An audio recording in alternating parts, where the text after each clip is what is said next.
personality. He tends towards hyperbole. Yes. He can captivate a room, but that can be very fickle. Mm-hmm. And so he's a complicated, complex person. The results are undeniable, but I'm not going to pretend like he's a saint or that he's walking on water, although he might. Exactly. They said there's some quote where it was what was it? It said, if the only difference between God and Larry Ellison is that God doesn't think he's Larry Ellison. Yeah. Which, that's an I mean, yeah. That kind of tells you a lot about somebody's character. Yeah. I feel like that says a lot. We can just let that one breathe for a little bit. Exactly. So.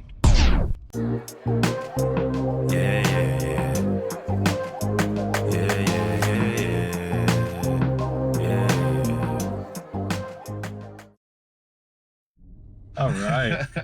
Back at it again. What up, y'all? Another week. With these Founders Drive. We are live, y'all. And alive. Back in the car. Yeah, let me put this little window up right here so we're not going. All right, so yes, we are back with another Founders Drive.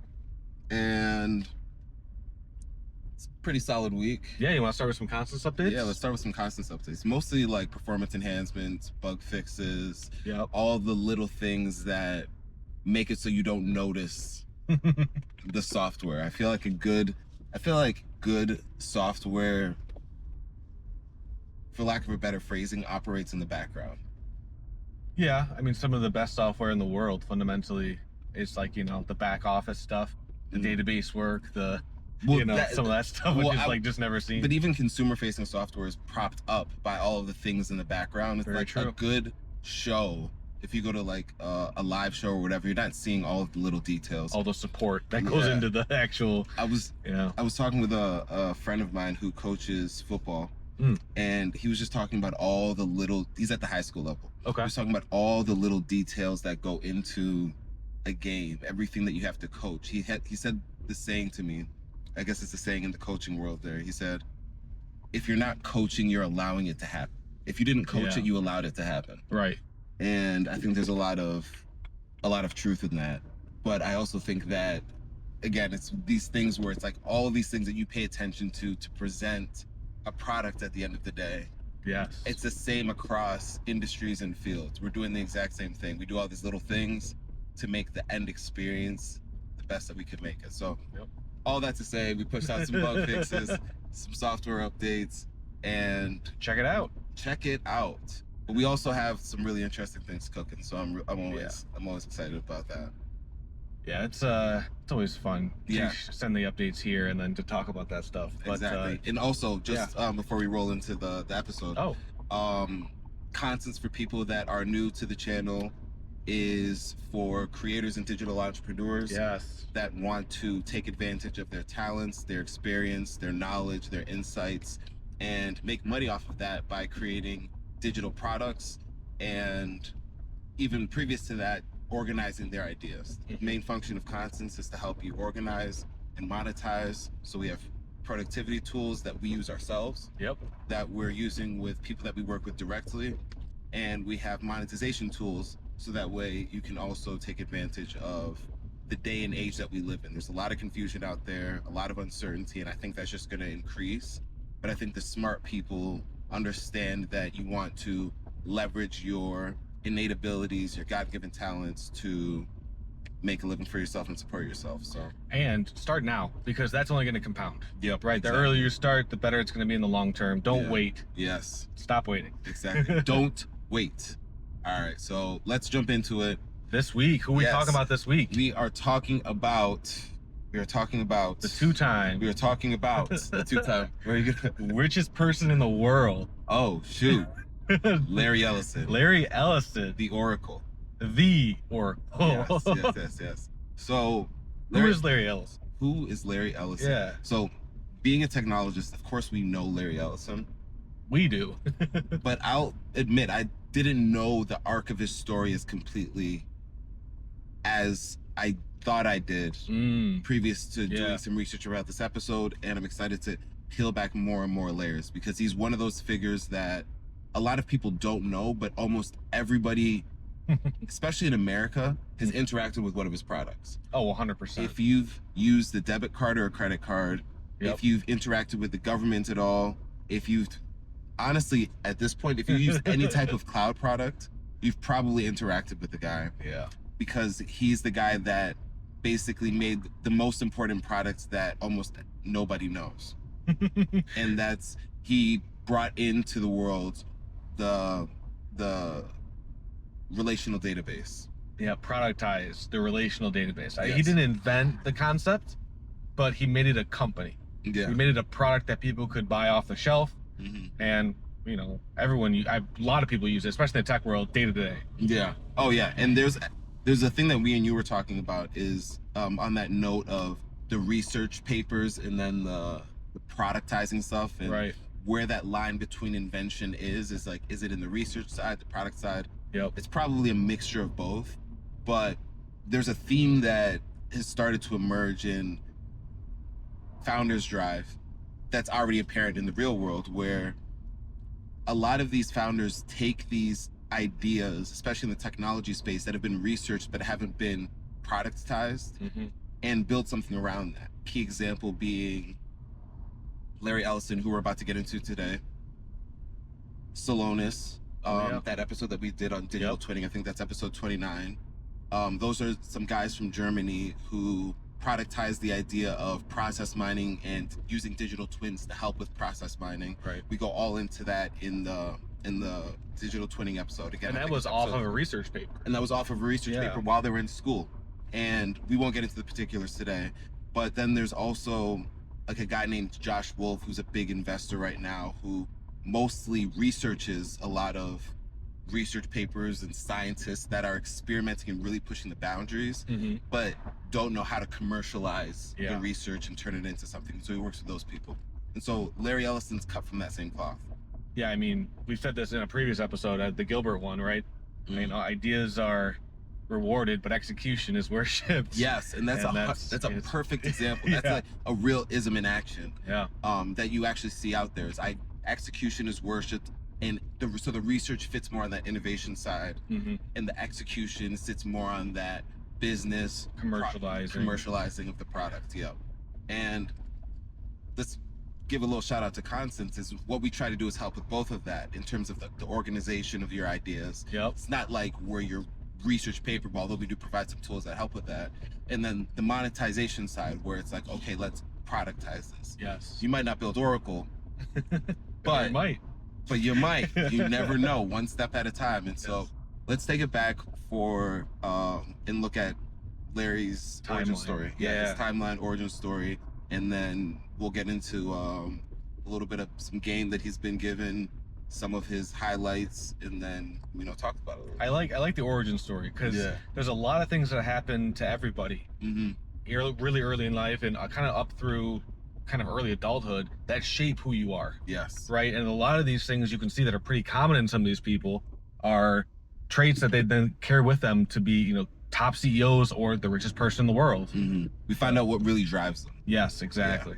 So he was born in 1944. And I think that puts him at 81 right now? I think he's 81 right now. It doesn't look like it. Yeah, no. Right. So puts him at 81, but he was 1944, and at 9 months old, and he was born in the Bronx. At 9 months old, he was given up for adoption and ended up getting adopted by his aunt and uncle and was raised in Chicago. Apparently when he was like 9 or something like that, his parents were like, hey, by the way, you're adopted. Meatloaf for dinner. Boom. And that kind of stuck with him, even though, and he's mentioned that too, like that's a core memory of him that like kind of sits under his motivations. But he grew up in Chicago with his aunt and uncle, and they also had a really strong imprint on who he ended up becoming. He said his adoptive mother, was very kind, warm, open, and his adoptive father was very cold, distant, and would tell him that he wasn't going to amount to anything, that he wasn't, good enough to be anything or make anything of his life. And that those memories of his interactions with his father almost certainly drive him today. Oh, 100%. There's a couple quotes we'll get into that highlight this really specifically. Oh, yeah. But yeah, no, there's like the kind of disadvantages that he had to overcome really early on in his life set up his path to success, even though you would never want to put a child in that kind of situation. Right, you know? Exactly. It's not something that's intentional, and I don't even think it's required, but it's definitely a cornerstone of his success story. True. Yeah. True. So, where do we go from here? So then, I mean, like, we can kind of go into like him getting a little bit more mature and being able to join the workforce. Yeah. So, well, a couple things to note though, because I think this does serve into his overall composition later, is he was never the greatest student. He went to South Shore High School in Chicago, and then he ended up going to college soon after that. He went to the University of Illinois. He dropped out after his first year. Yep. His mother passed, I believe. That was the dropping reason. Yep. And then he ended up re-enrolling in university at the University of Chicago for 1 year. Dropped out again. Yep. Before going out west to LA and settling in the Berkeley area. Yes, and that's where I think he started to get ready for his career, or his working life. And so one thing that's really interesting with him is there seems to be a theme with a lot of founders around that we examine around not sticking around college. And I think a big part of it is the authority dynamic. We talked about Ogilvy last week. Right. People know other people like Steve Jobs, Mark Zuckerberg, Bill Gates, a lot of these guys that Steve Jobs, did I say that already? Yes, you did. Yeah, that that are like, we're not doing this right now. We're taking a different path. And I think a big part of it is the idea that I feel weird about somebody just telling me to memorize things without really having me learn. It's like the institutionalized learning. Yeah, it did not fit their mold. Yeah. Very well. And so, so they moved. And then from there, he ended up really kind of coming into himself, finding computers, programming. And actually another thing when he was at school is it wasn't like he was without talent, because he did win like Science Student of the Year. Oh, yeah. When he was there one of the years. I think at the University of Illinois. But he was not invested in his learning there because of the dynamic that was presented. Yeah, definitely. I think to me it's more in that vein, like you were saying, the authority and just not really feeling like I should have to go down this path that everybody else is going down. Yeah. So around 1973 he begins working at Amdahl. Yes, out in LA. Yeah. And then right after that, he ends up working at Ampex, where he really started to start the concrete vision of what would eventually become Oracle. And that's, I think that was actually the company where he had that kind of epiphany moment, right? Where I believe it was an IBM white paper on relational databases. Okay. Where back in that time, right, they were still probably using punch cards for coding stuff. They were using tape. Yeah. Yes, the evolution, right? Punch cards and the tape. Oh my gosh. Yeah. We're not even talking about high-level languages here. I know. It's insane to think about how far computing has gone. And so the biggest innovation, for those that aren't as aware, is databases are basically just information storage. Right. It's how we store information and how we organize information at rest. And there's been an evolution of that. Of course, we started with more primitive forms and that evolved. But this relational database is one of the biggest innovations. It's to the point where it's if you're in anything with computers, it's like you understand. It's a fundamental. At this point. Yeah. So anytime you're in a CS 100 level class at university, this is what they teach you, right? Is how do we store data in a way that's going to be easy for us to fetch it and then understand the relationships between the data that we have stored.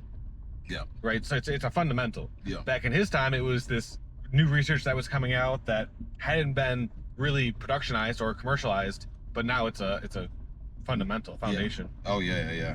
And so from there, he got that first idea. It was a CIA project. That's right. And the CIA was basically saying tape is like unreliable. It's too slow. We need better ways of fetching, retrieving information, and around this time, this paper came out, this research paper came out, and it had some ideas about relational databases.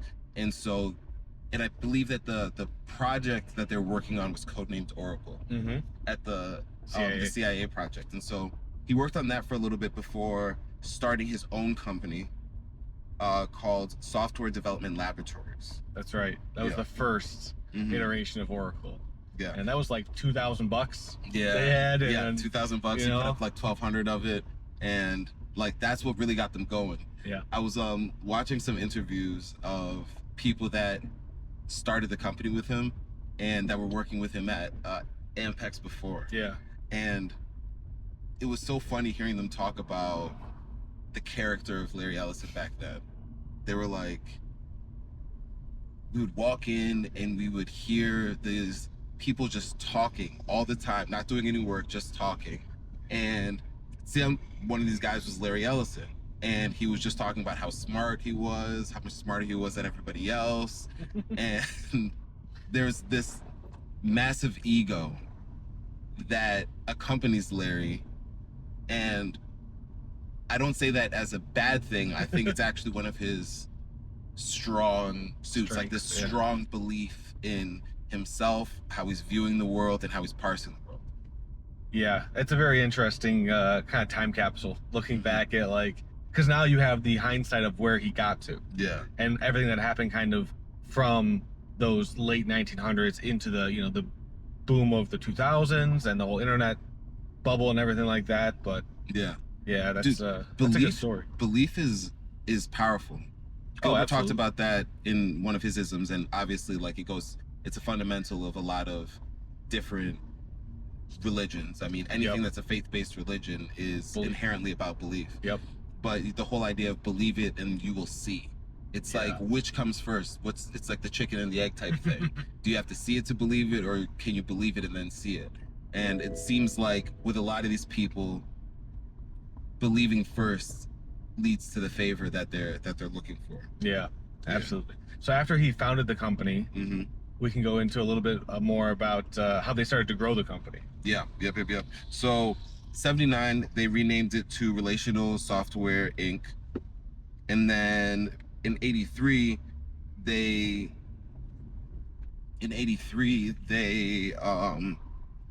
renamed the company to Oracle Systems.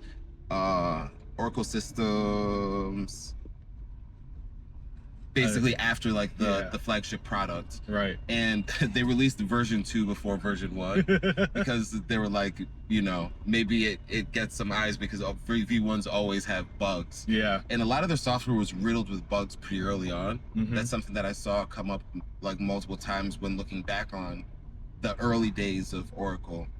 But they eventually grew, and a lot of it was too, he was a technical guy. Did a lot of consulting early on, but when he got into this company, he shifted more towards the sales side of things. And there's some questionable, takes in terms of selling vaporware. He wasn't he wasn't the strongest programmer, although he was technical. The other two people that he founded the company with were just more technical. Yeah. And so he was like, I'll do sales. Yeah. And then, like you said, there's some, not allegations, I would say, but like some stories around the first couple sales that they were able to get. Yeah, well, from my takeaways, he's a very gregarious personality.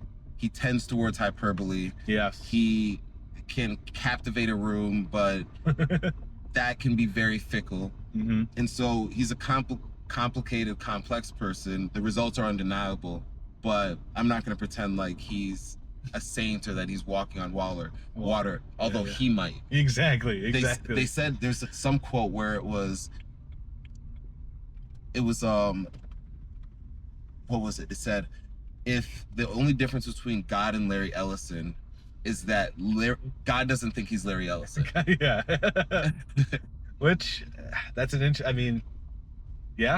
that kind of tells you a lot about somebody's character. Yeah, I feel like that says a lot. We can just let that one breathe for a little bit. Exactly. So this is like in the 80s right now, where they're starting to release their products.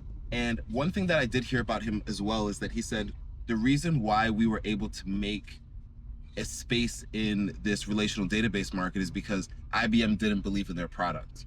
That was part of it, yeah. And so they just didn't push it. But they had released a version of the relational databases 5 years prior to Oracle releasing. Right.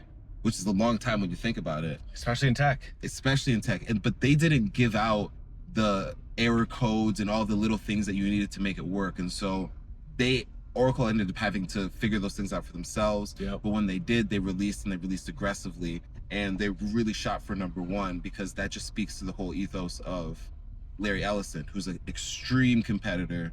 Yes. And not just in the software space, the enterprise software space, but in almost everything he does. Life.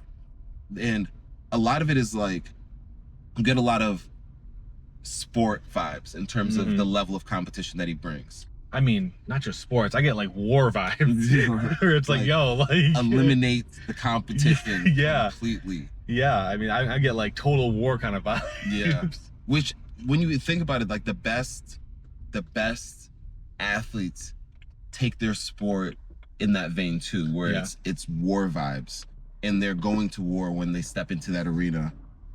But I think that's really close to, you know, the Larry Ellison approach. On the Founders podcast, he highlights a lot of those aspects of his personality. Yep. The competitive aspects of it and the winning aspects of it, and how being #1 is the only thing that matters. We talked about that a little bit earlier. It's not enough that we win. You have to fail. It's zero sum in his mindset and his dynamic. Yeah, and that kind of sets up that whole kind of rise to providence in the 2001 2000s boom, where they ended up doing a lot of sales. Yeah, talk about it. I think it was right before then, in '97, they actually acquired Sun Microsystems. Okay. And that was a huge acquisition for, I think it was like $7 billion. Okay. Huge acquisition that really put them on the map in terms of being a software provider and having the infrastructure and the company to actually get to every developer in the world, right? So that then got them, I know, to rise in the 2000s era to where I think Larry became the richest person in the world. Yeah. In the internet bubble. Which, again, he'll probably go back up there maybe in the next 5 years or so, but he was there briefly for a couple recently, weeks. Right? Yeah, so that was the third time. 2 weeks ago? Yeah. So that was the third time. The first time was in the 90s. Or no, the 80s. When the 80s? Yeah, 86, when they IPO'd for the first time. That's right. And he ended up IPOing, and his net worth ballooned to $93 million in 80s currency. Wow. And it was short-lived because soon after, Bill Gates and Microsoft IPO'd, which he has a bad competition with. Yeah, and they and that was at $350 million. It put his net worth at $350 million, and that ended up, driving igniting that competitive fire, because about 8 years later, he picked out Microsoft as the big bad enemy that he wanted to take down. Heel. Yes. Yeah. He painted himself as a babyface and Microsoft as a heel. And for people that aren't familiar, the 90s was just Microsoft, monopoly Microsoft. Yes. And Bill Gates is one of those aggressive types. Interestingly enough, on the Founders podcast, they also differentiate between the two styles. Larry Ellison is very much like a sprint guy, whereas Bill Gates is one of those marathon grinders. Right. Where like Gates is a grinder, marathon Microsoft, like he is day in, day out, just always hands on keyboard trying to get that stuff. Larry Ellison is the Usain Bolt of the world. He's gonna sprint, and then he's like, I'm gonna relax a little bit. I'm gonna collect myself. I'm gonna go and ride yachts. I'm gonna go and fly planes. I'm gonna ride fast cars. And then if anything is causing any type of issue, then I'm gonna jump right back in, and we're gonna not grind long term, but short term. Fix the problem and get back at it. Exactly. Yeah. I think he said one time, he's like, life is a miracle. I don't want everything to just be Oracle. And I think that there's some, balance there. Yeah. But I think that the work-life balance on a day-to-day basis is not his mode. It's more, I'm all in and going right now. Yeah. And then I take my break, recover, and, get ready for the next campaign. Yeah, he knows when to break and then when to push hard. Yeah. Which is a difference, right, from what we've seen other founders do. Like you said, Bill Gates, who was like, no, I'm going to go hard all the time. Yeah. I'm just always grinding. Yeah. So and you see that. You see that too. So 1990, they ended up going almost bankrupt. Yeah. Because some aggressive accounting practice. Yes. Well, and it started from their sales. What they were doing, what it seems like, is good. I don't know. No. Well, it sounds real weird. Yeah, it does. Sounds like I have a flat tire. So this would be an interesting little excerpt for Founders Drive. Yeah, it will. Yeah, so maybe we head back and we just kind of continue to... Well, let's pause it here and then we'll check it out and then we'll head back. All right, cool.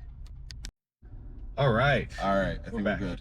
Cool. All right, so bankruptcy, and that was like largely due to like the way that they were doing sales. They were just selling a lot of stuff in the future, like just pay for it now. Yes. Well, and don't worry about what, like, and that just messed up the accounting, and so that put them in this hole where they were like really had to figure things out, had to let go of a lot of people.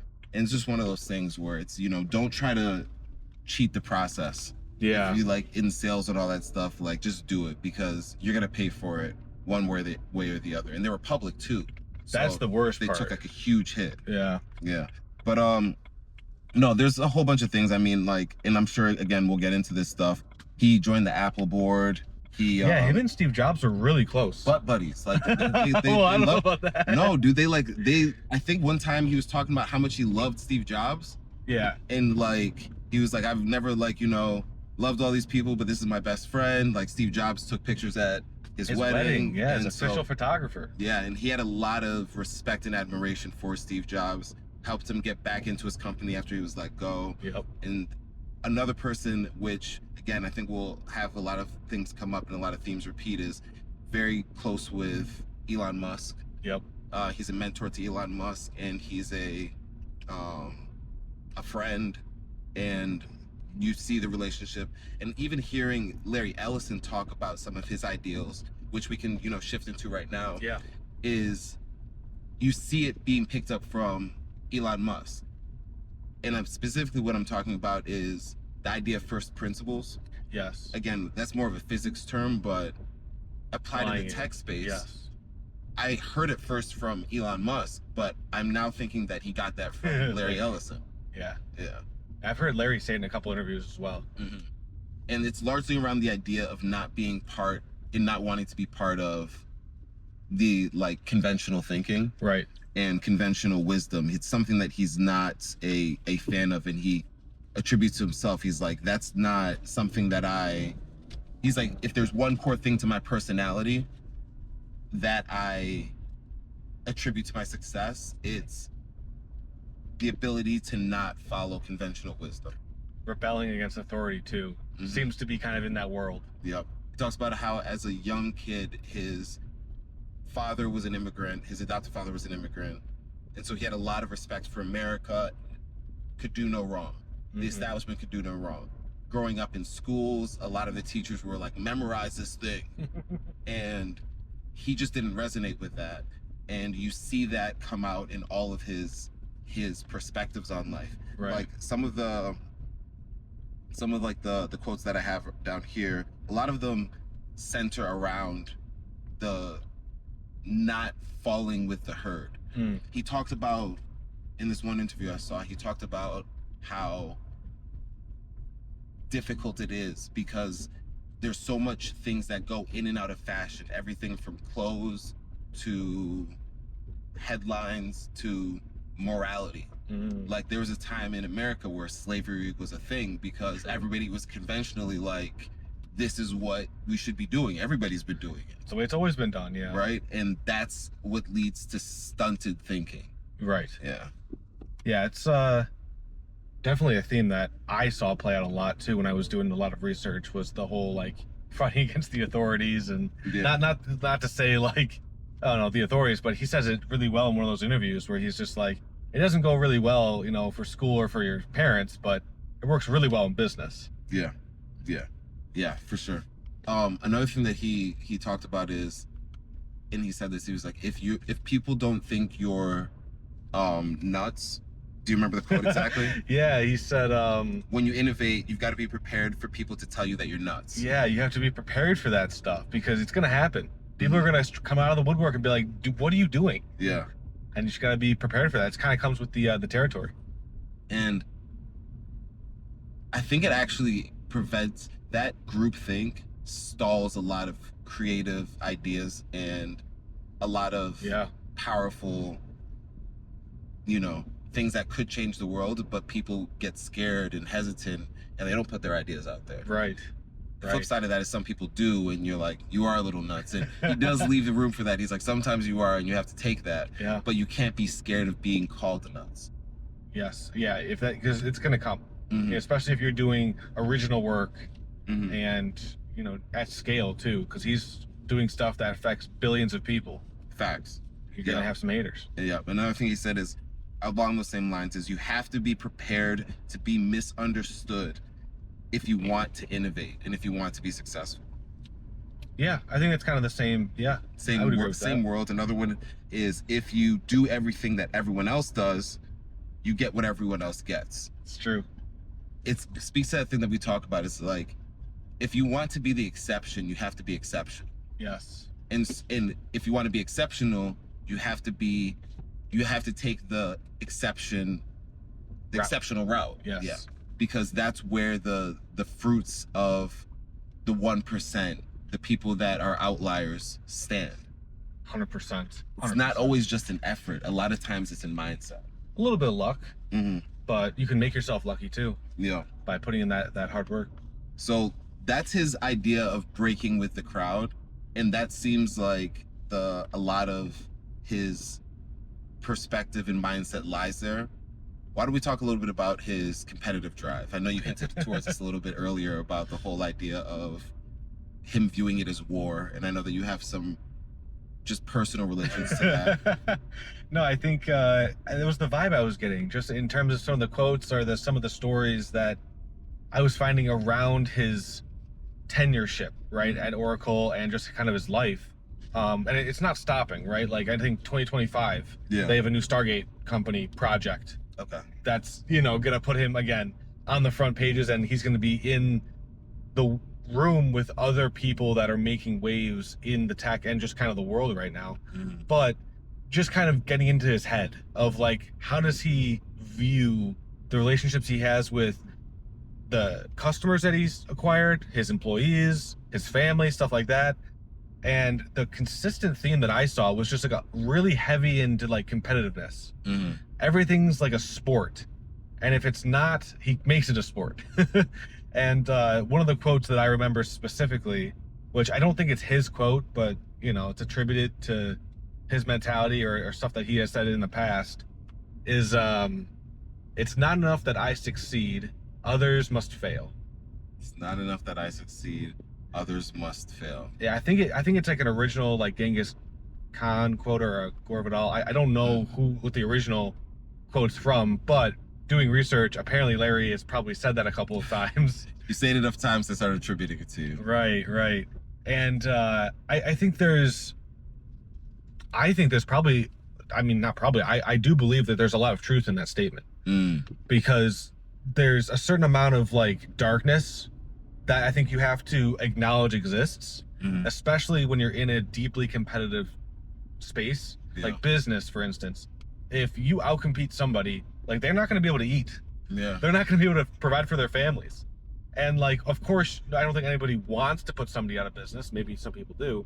Like, the goal isn't to put somebody out of business, but you have to be real with yourself. Like, that is going to happen. Yeah. If you succeed, other people are going to fail. Yeah, I saw this clip of him, and he was talking about how a trip to Japan changed his philosophy. Okay. And he said that one of the people that he met over there said Americans don't have the stomach for competition. Ooh, interesting. And then the guy said, here in Japan, we look at our competition as people that are trying to take the rice out of our kids' mouths. Right. And we look at them as wanting to dominate us. And so we don't aim for anything less than 100% market share. And he said that that shaped a lot of his philosophy. And the video that I saw was younger. It looked like something from maybe late 80s, early 90s. Oh, yeah. Probably late 80s. But it speaks to exactly what we're saying right now in that approach where if I'm all in, and we're not playing for keeps. Or we're playing for keeps. We're playing for keeps. Yeah, we're playing for keeps. We're not playing for, giggles. We're going for it, right? Yeah. And like it's kind of the nature of the beast. And people say it in varying degrees. I think he says it very decisively. Bluntly. Yeah. And I mean, he's going for blood. Yeah. When I think back on some of the episodes that we've done before, Mark Cuban talks about it as competition. True. It might not sound like war, but I think in his mind that's what he's thinking about it as. I mean, when you saw him on the sidelines of the Mavericks games, it's like he's fired up. It looks like he wants to win more than the players. Right. Same with Gilbert too. When he wrote that letter to LeBron. We didn't talk about the letter to LeBron that one time, but yeah. Oh yeah. There is a mentality where, or maybe a level where if you can't get yourself into that headspace, you're going to be beat. Yeah. Because it's not a very, how do I want to say this? It's not like a very soft world. Yeah. The world's a tough place, and business especially is going to bring out that kind of version of people where, like, if you're not playing for keeps, like, pack up or go home. It's It's one of the few games that business is one of the few activities that takes into account the social nature of what it means to be a person. Okay. Business and politics both do that. Okay, that's interesting. Yeah, and I would say entertainment, like Hollywood does that too. Yeah. But sports, you try to remove that as much as you can. Yeah, objectiveness and yeah. But there's still that competitive aspect where it's like we want an outcome and we want you to have an outcome, or we want an outcome, you want an outcome, and there's situations where we both can't get our outcome. That being said, I do think that there is an element to win-win deals that helps in business. It's not as much of a direct competition as it is in these other sports head-to-head. And so there are more areas to work with people, but in those head-to-head showdowns, there are those times where it's like you can't mistake what you're actually doing. Yeah, I think like that mentality you have to bring with you, but you have to bring like some grace to not just have that turned on all the time, because then you're just a pain to work with. You know what I mean? Yeah. It's like not everything is a life or death situation. Yeah, there was a dynamic where, I don't know if it was when he was racing yachts, but he said that somebody was saying, hey man, we might lose this race, I'm just letting you know, and I want us to be prepared for that. He was like, dude, we haven't even raced yet. Why are you tapping out? Right. Like, after the competition, maybe. But before, no, never. Not at all. I was going to use an expletive there. But, I'm going to watch my mouth this time. But no, that's, and that was like even later. That was in like the 2010s when he got some money and he was like, okay, I can start doing things that he's super passionate about. Yeah. Like the yacht racing. Yep. So a couple other things that we talked about, his like desire to win, competition, the Jordan-esque approach, and how much he cares about that. But some other things right here that I thought was pretty interesting is the best way to predict the future is to invent it. Ooh, I like that. I like that one too.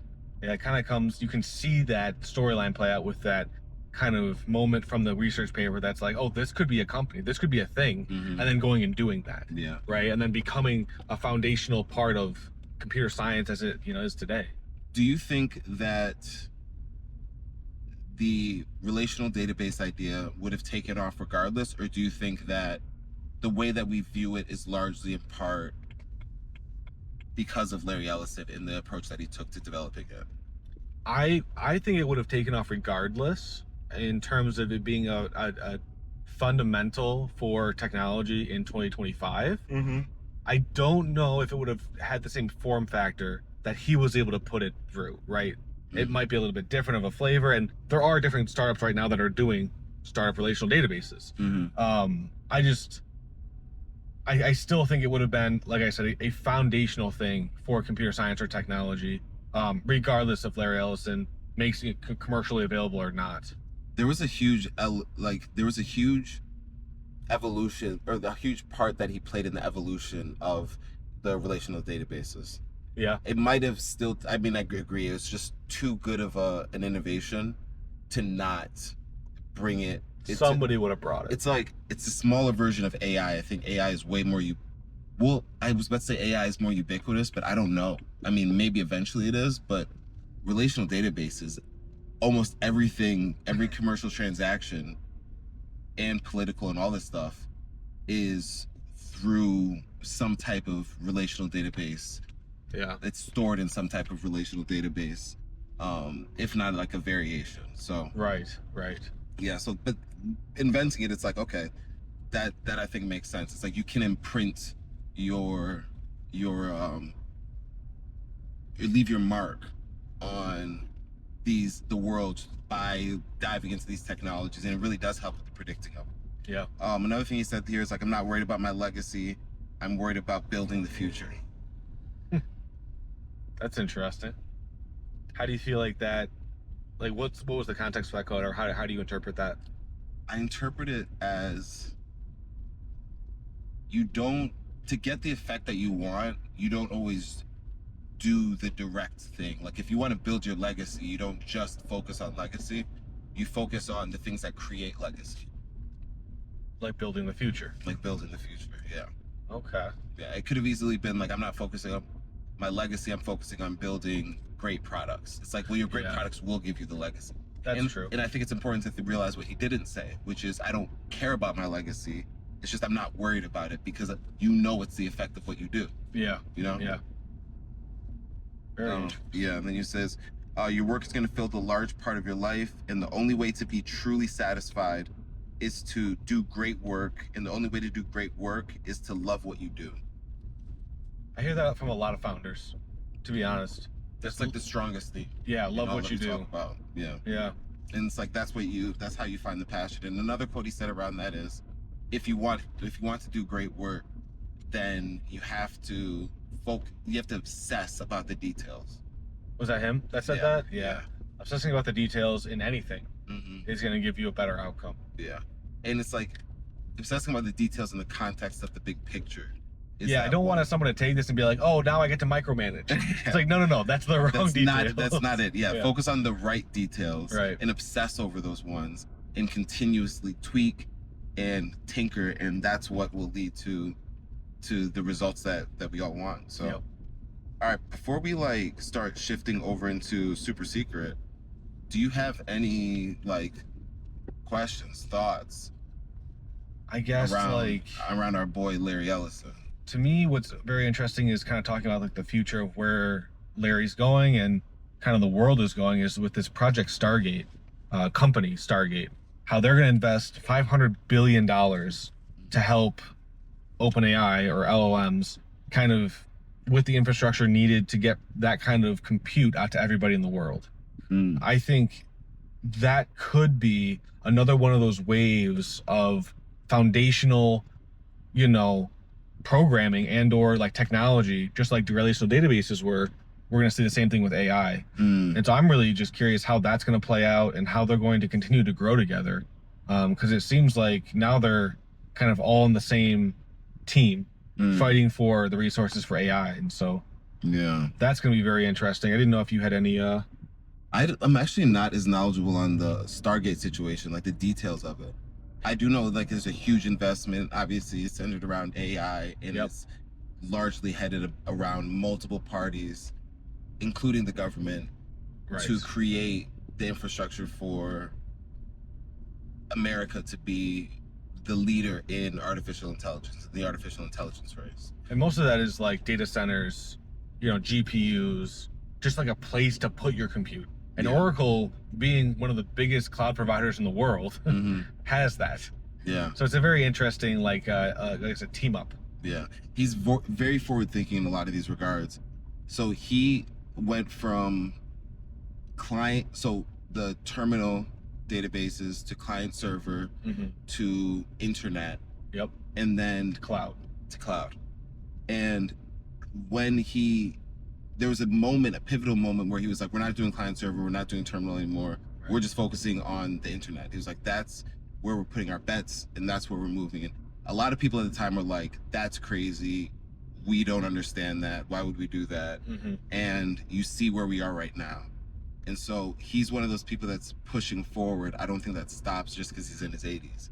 Exactly. I think it's just the core of what he is. But another thing that's interesting with that too is I think that like I would really like to have I think it'd be fascinating to meet somebody like him, because the personality, the work, the relationships, the connections, the effect on the technology industry, the mindset, all seem very interesting to me. And we probably only got through like the tip of the iceberg. We only scratched the surface. We haven't even got, like, this is just like an introductory discussion, but we haven't really pulled back the stories. We haven't talked about how he ended up racing and winning the America's Cup back to back. Bring it back after how long? It was like decades. Long time, yeah. But since it was in America, and how that whole arc happened, and how there's anecdotes of how he responded to people, you know, critiquing him, and how he put winning above everything else. And then also the tall tales that he tells. There's so many different aspects to what he does, but I think that this is, again, one of those ones where it's like we plant a flag and then we just continue to dive a little bit deeper every time. Absolutely. Yeah, that'll be fun too. I'm excited to go even deeper on some of these aspects of, because he's still alive too, and he's still doing great stuff. Yeah. So yeah, definitely notable work for sure. Cool. We're gonna hop into the Super Secret Founders Drive podcast and talk a little bit more about how what we've seen with Larry Ellison can be applied in real business today. Yep. So if you're interested in that, where can they find that? They can find that on constance.com/c/founders drive, or you can check the link in the description and the comments. That will take you right there where we post the super secret links. Absolutely. Cool. We'll see you next week. Peace.